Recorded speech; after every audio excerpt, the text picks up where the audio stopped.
بسم اللہ الرحمن الرحیم۔ السلام علیکم، ویلکم ٹو مائی چینل ماں ایک جہاں، جہاں ہم دیکھیں گے ماں کا مقام۔ ماں ایک ایسی ہستی ہے جس کے بارے میں بیان کرنا، جس کے بارے میں الفاظ بہت مشکل ہے۔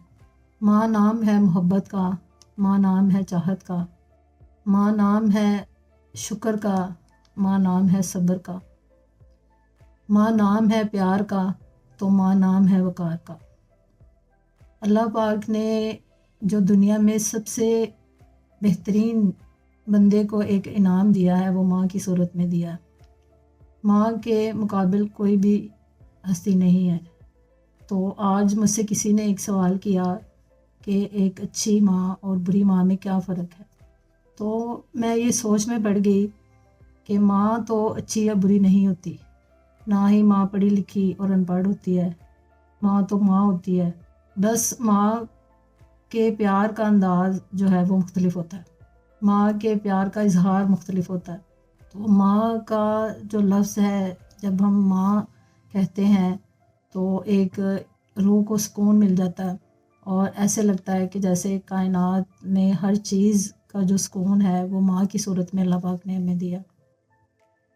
تو ماں کی جو شخصیت ہے اس کے بارے میں الفاظ مجھے نہیں مل رہے کہ میں کیا بیان کروں۔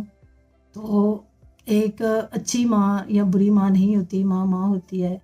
ماں ہر ممکن کوشش کرتی ہے کہ اپنے بچے کی اچھی تربیت کرے، اس کو اچھی تعلیم دے، اس کو اچھا ماحول دے، اس کو اچھی خوراک دے اور اس کو اچھا وقت دے۔ بس فرق اتنا ہے کہ کچھ ماؤں کے پاس اتنا نالج نہیں ہوتا، نالج نہ ہونے کی وجہ سے وہ بچوں کی اچھی تربیت نہیں کر پاتی۔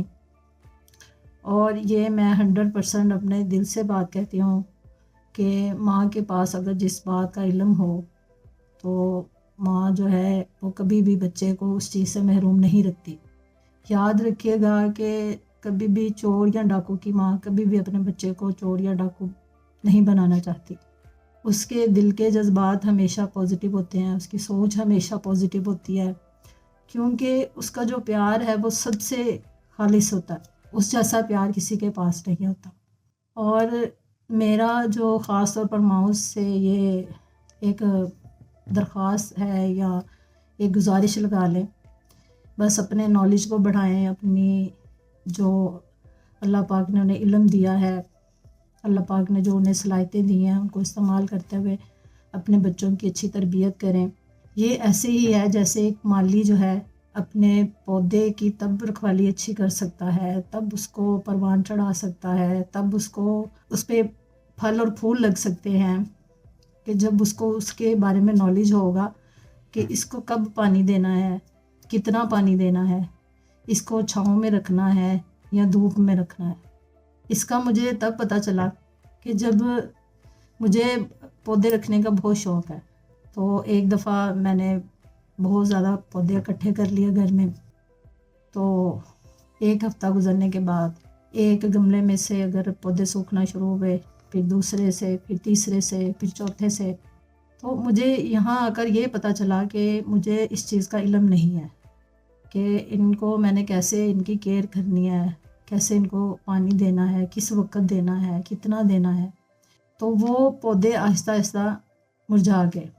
تو بچے بھی ایسے ہی ہیں، اگر ایک پودے کی طرح ہیں، اگر ان کا مالی جو ہے وہ جتنا وہ اس میں سکلڈ ہوگا، جتنا اس کے بارے میں اس کو نالج ہوگا، جتنا اس کو اچھی رکھوالی کرنا آئے گی، باغ بھی اتنا ہی پیارا ہوگا، پھل پھول بھی اس کو اتنے ہی پیارے لگیں گے۔ تو اللہ تعالیٰ ہمیں اچھا مالی بننے کی توفیق دے کہ ہم اپنے ان پودوں کی اچھی رکھوالی کر پائیں، ان کی جو رنگت ہے خوبصورت، ان کے جو رنگ ہیں، ان کی جو خوبصورت خوشبو ہے وہ ہمارے گھروں میں مہکے، اور ہم اپنے گھروں کو ایک خوبصورت جہان بنائیں۔ خوبصورت ایک مکان نہیں، اس کو جہان بنانا ہے، کیونکہ جہان میں ہر خوشی، ہر نعمت اللہ تعالیٰ کی ہوتی ہے۔ تو اللہ تعالیٰ ہمیں ایسے ماں باپ بننے کی توفیق دے، آمین ثم آمین۔